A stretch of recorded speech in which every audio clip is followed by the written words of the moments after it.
Atul Suri joins us. Let's take a conversation forward with Atul Suri, try and understand what he makes of this great start for 2022. Atul, good morning. Thank you for joining us. Atul, it's been a good start for 2022. Unlike what everybody thought that this would be a dull year, a volatile year, it's going to be a normal year.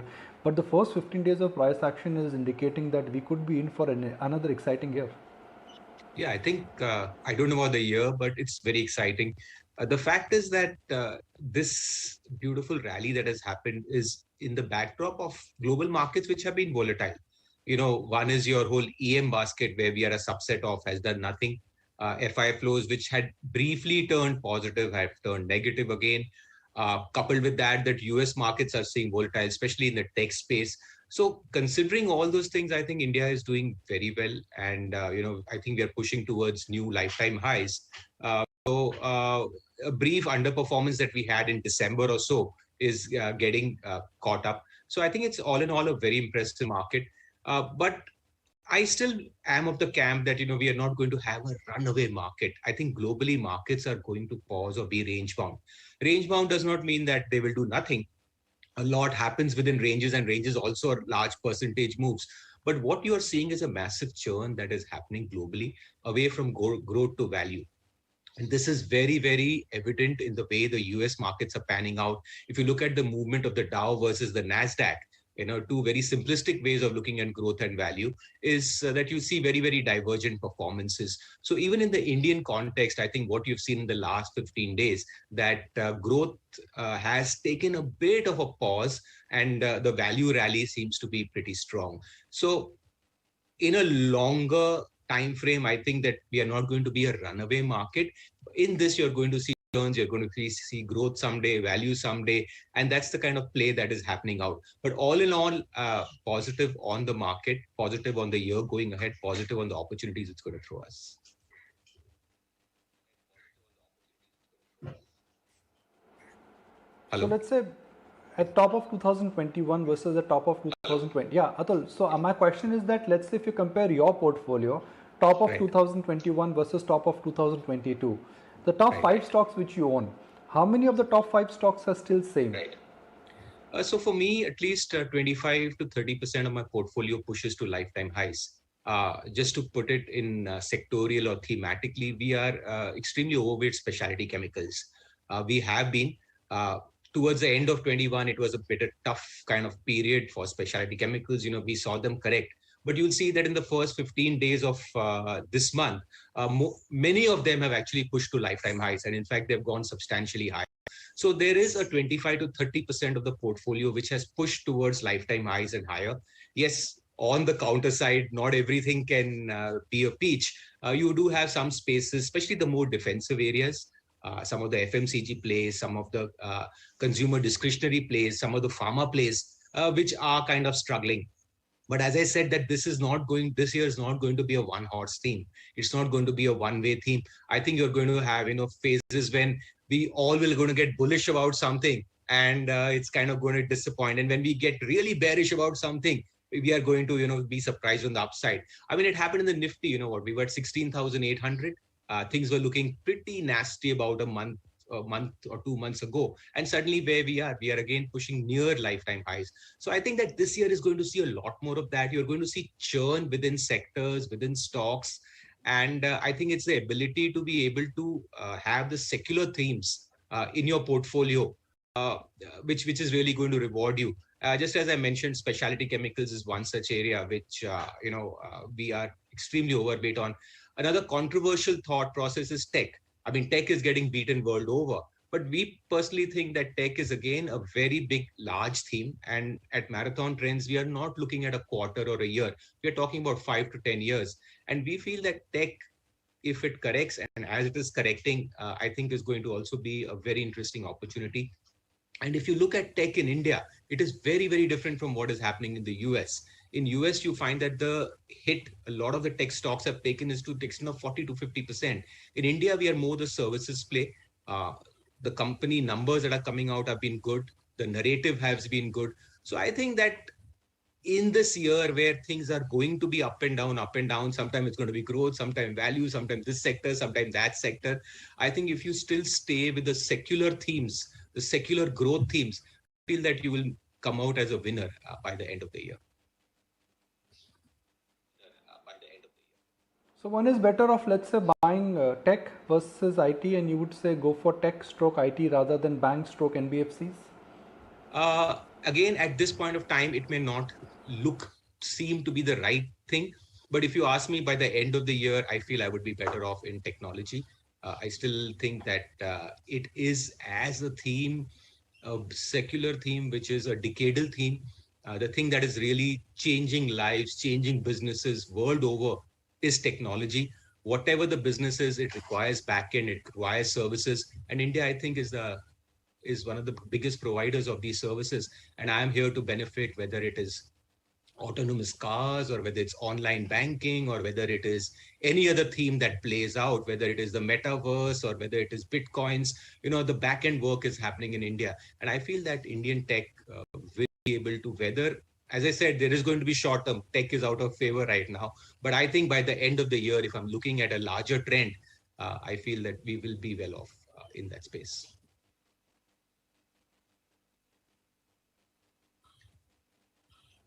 When you say tech, define tech for us. While you've given us autonomous car, fintech, but you are an listed market investor, and in India, tech means IT services or those 4-5 companies which have gone public, whether it is Nykaa or Paytm or Policybazaar. How are you building up the whole tech component in your portfolio? So I think for me, clearly it's services. It's for us, earnings is a very important starting point. We really are not investing in the thematic space or the innovation space. We have seen that whether it is you study the history of Tesla or whether it's Amazon or whether it's Apple, you'll realize that these are also great companies. They were thematic companies for years, but they really didn't do anything for shareholders. They were actually dog stocks for long periods of time. It is only when it translated to profitability, when the earnings came in, you realize that is when the wealth creation happened. So for us also, whatever it is, whether it is the Nykas or the Paytms or whether it's the Infosys or the Wipros, we are agnostic to all that. Question is that, are you able to give me reliable earnings? Are you able to give me consistent earnings? And I think that once that comes in, you will realize that the shareholder gets rewarded. So at the moment, as I said, we see it in services play, and we find that there are some very interesting opportunities in the mid-cap IT services space, which have done very well and which continue to impress with the quality of numbers. And I think a lot of these which are going to emerge from being just mid-cap to the transition to large cap. And I think that will be a very sweet journey for us. It will be a low volatility trending kind of journey. And that's something which we look for. So as I said, whatever the sector is, ultimately it is earnings that drive prices. For sustainable price movement, you need earnings. And whether it's tech or any other sector, I think that is the principle that we continue to follow.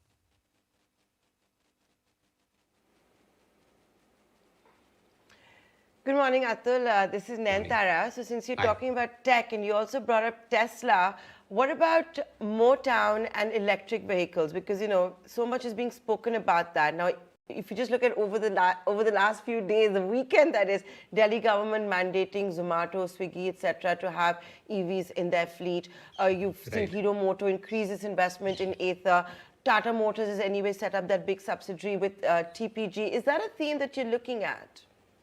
I think it's very interesting. But as I said, as a continuation of my previous question, that these are all themes, these are at play, these are stories. Which company is going to be able to win the race?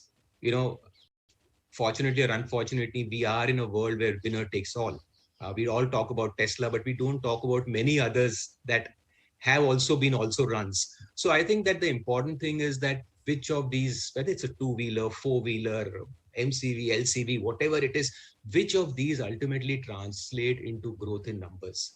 And whenever that happens, I think that's when we are in, because to try to bet on themes and concepts we find are very, very challenging, very, very risky. I mean, for that, one has to go and look at the performance of the ARC Fund, the ARC Innovation Fund run by Cathy Wood. I mean, a marquee fund manager who was the toast of town, ultimate storyteller, all the boxes ticking, and you can see that what she was or what the fund did a year ago and where it is today. So I think all these things which are not backed by earnings always run the risk of being a bubble kind of behavior. That fund may take back or pull back, we don't know. But the kind of volatility that you see, 50-60% drawdowns is not, which is what I aspire to give my investors. We look for low volatility trends. And for that, it's very important that whether it's EV or whatever story, it has to translate into consistent numbers. When the numbers come, the price behavior that happens is much more secular and much more solid. So that's how I view, that's my prism of viewing even the whole innovation and tech. And very fascinating. I will love it. I use those products. But the ultimate bet is going to be who's going to be the winner. Because in this industry, it is very clear the winner takes all. Whether it is retailing, you have an Amazon or you have a Netflix, the winner takes all, and that bet is ultimately going to be the rewarding one. That's what we are going to talk about. That's what we are going to remember. That's where the storytelling is. But the pain in the failures is tremendous, and that's something which I don't want to take. So I may be a little late. I may wait for the numbers to emerge, but I have noticed that even after the numbers emerge, the runway is long, and there's a lot of money to be made after that. In fact, the best money is made after that. Okay, so you're going to wait it out to wait for all of this storytelling to become a reality. You belong to the camp that's been talking about creative storytelling. We've been hearing about that of late. Atul, what about metals? Look at the phenomenal year metals have had. Absolutely. Last week, again, coming back into the spotlight. Now with whatever's happening in China, outpacing expectations with the GDP numbers that are out there, taking the first rate cut since 2020. Commodity super cycle. How would you approach the metal pack? No, I think metals is fascinating. That is something that interests me. Again, as I said, we tend to be a little late to the party, but sustainability of earnings is important. And in metals, what you are seeing at it's translating into numbers. These are companies which are coming out with spectacular numbers, and the whole debt issues and all other issues that are linked to poor cycles actually are out of the way. And that is something which really interests us. Now, for us, the call or the question is that which of these numbers and how sustainable they are. Commodities do tend to be volatile. They do tend to be, but just as you mentioned, super cycle, and super cycles are not 1 quarter, 2 quarters, or 1 year. They tend to be multiple years. And if these stocks are able to benefit from a super cycle, then I think that there is still a long runway. Metals is something which I definitely am interested. We are looking at a few stocks, but for me, the important thing is beyond how sustainable they are. If we feel or get convinced that there is sustainability, the trend is long, it is a super cycle, then there's no reason why we should not be in it.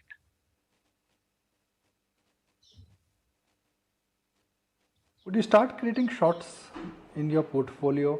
You have that advantage of going short as well. Would you go short in stocks where you think that either it's price or valuation, or maybe a combination of both, which could work in your favor? If you sell now, buy later.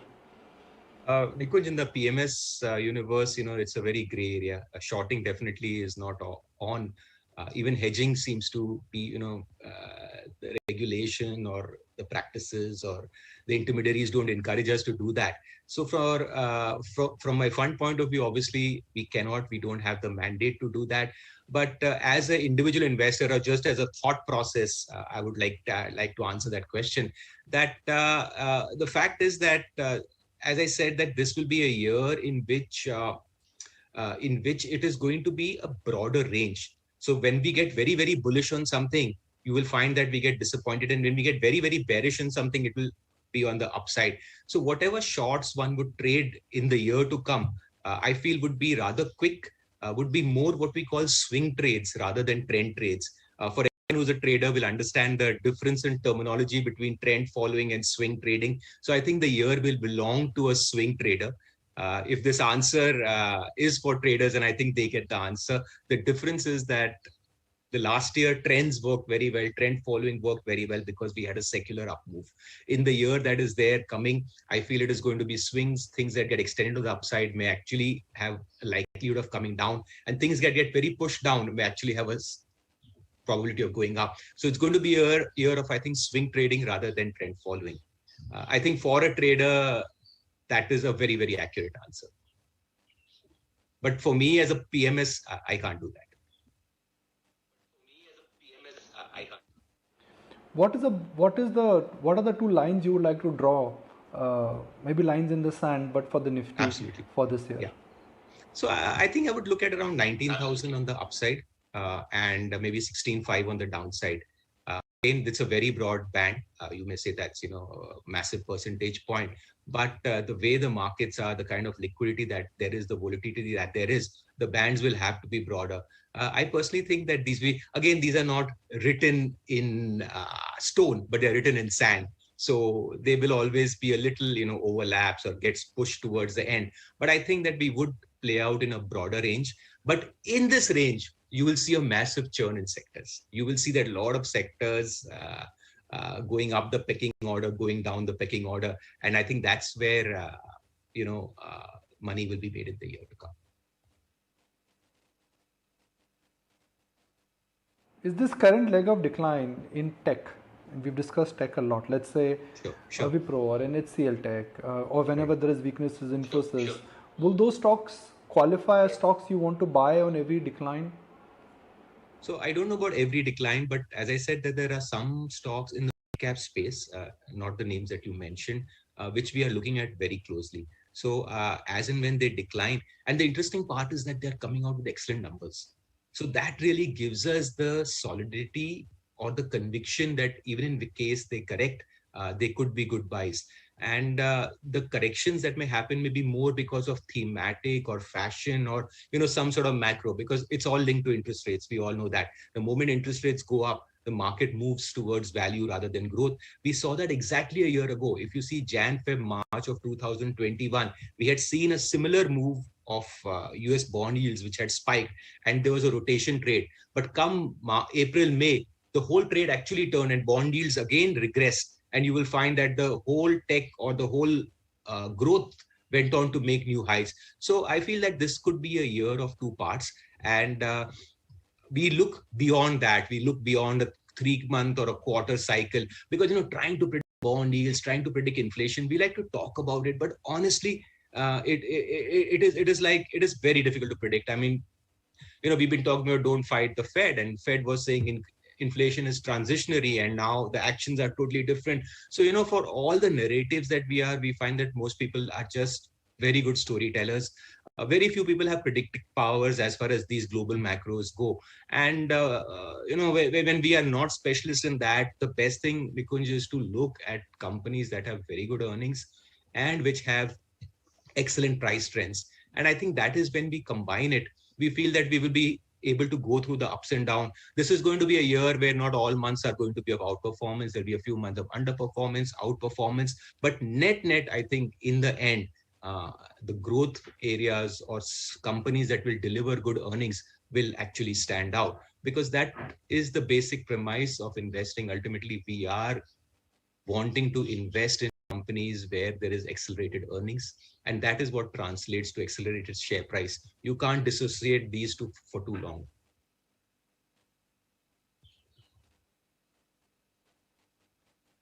Now, Atul, I'm sure if our viewers don't know, let's tell them that what an avid traveler that you are. And I guess you, like many of us, are now caged because of the Omicron variant. With that, I'd like to talk to you about the reopening trade. There will be, again, be revenge dine out, revenge travel. And, this will also be a time, like Nikunj was pointing at the top of the show, where, maybe you'll see fashion stocks start doing better. You've anyway seen the run up in the QSR stocks, the hotel stocks. How would you approach that theme? And does that theme have more legs to rally? So again, these things are really true, very true. And, when you look around, look at your own behavior, look at your friends, that there is definitely a desire for revenge buying. And it's like people going out and buying cars. Now you should go and see the waiting list for all these premium cars. Even premium holiday. I mean, like Maldives is more popular than Goa. More people seem to be going to Maldives than Goa, though the pricing is many times more. So, you're seeing this kind of revenge trade that is play out in many areas. Try to book a restaurant in one of the fine dining restaurants and a table, and you find that those are booked out for a week. So yes, there is this revenge trade playing out. But the question I got to ask myself as an investor, that what is a one-off revenge trade and what is a longer term trend? Because if it is a revenge trade, it's one off. How many times are you going to do it? Once, maybe twice. You can't keep on doing it. But as an investor, if I want to make money in the longer term trend, which is, oh, I want to look at companies with earnings for 3, 5, 10 years, then I guess I have to look what become permanent habits or which become part of the ecosystem where the consumer is going to go out and consume them again and again and again. So that is why a revenge trade may be a great trade per se from the stock market point of view. But if you're looking at secular themes, you have to really look at those businesses where there is behavioral change in which the consumer is going to keep coming back. And I think that is something which only earnings will tell us. Consistent earnings is something which we look at because they are ultimately going to give us that kind of consistent price moves.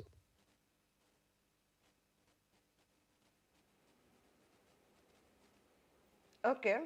And since you're talking about multi-year cycles, earnings justifying valuations, there is, of course, a theme which is never about months and weeks. It's always multi-year, and that is real estate.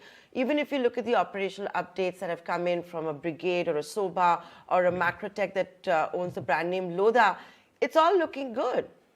Yeah, I think it's very fascinating because, if you look at the markets, you'll find that this is a sector which has been through a 10-year consolidation. I mean, it's been 10 years where the sector hasn't done much, barring 2 or 3 stocks which go up and come down. Really, no great wealth has been created by investors. And even these companies have struggled at the ground level. So definitely what will emerge are going to be few key players. And I think that they will have opportunity. But again, this is something like, the EV trade that we spoke about or the auto trade that in the end, the question I ask myself is show me the earnings. There are a lot of hope trades, there are a lot of things like that, but we are not traders, we are investors. And I ask myself one question again and again, if show me the earnings. And when the earnings come, we are in it. Because one may be a bit late, one may not get the rock bottom price, but the meat of the money is made not just being early, but in the middle section of the trend. When you start having companies which continue to perform well, give outstanding numbers quarter after quarter, and many of these quarters ultimately go on to make years. And as I said, that we've gone and studied a lot of these global plays, and we talk about FANG stocks. You've got to go and see the history of Apple. Apple, I mean, is a marquee name. It's a case study. But if you go back and see, it has had a very, very checkered past. It's had a very, very checkered past as an investor. And the fact is that the best money has been made very recently in the last few years. I mean, a case in point is the great investor Warren Buffett. You look at his greatest wealth creation in absolute dollar terms has been Apple. And when did he buy it? Did he buy it at IPO or did he buy it early? Not really. He bought it very, very late. But the kind of wealth that he has created, because we feel that once companies start to demonstrate numbers, the kind of wealth creation that happens there with low volatility is fantastic. And that's the kind of space I would like to be for my investors.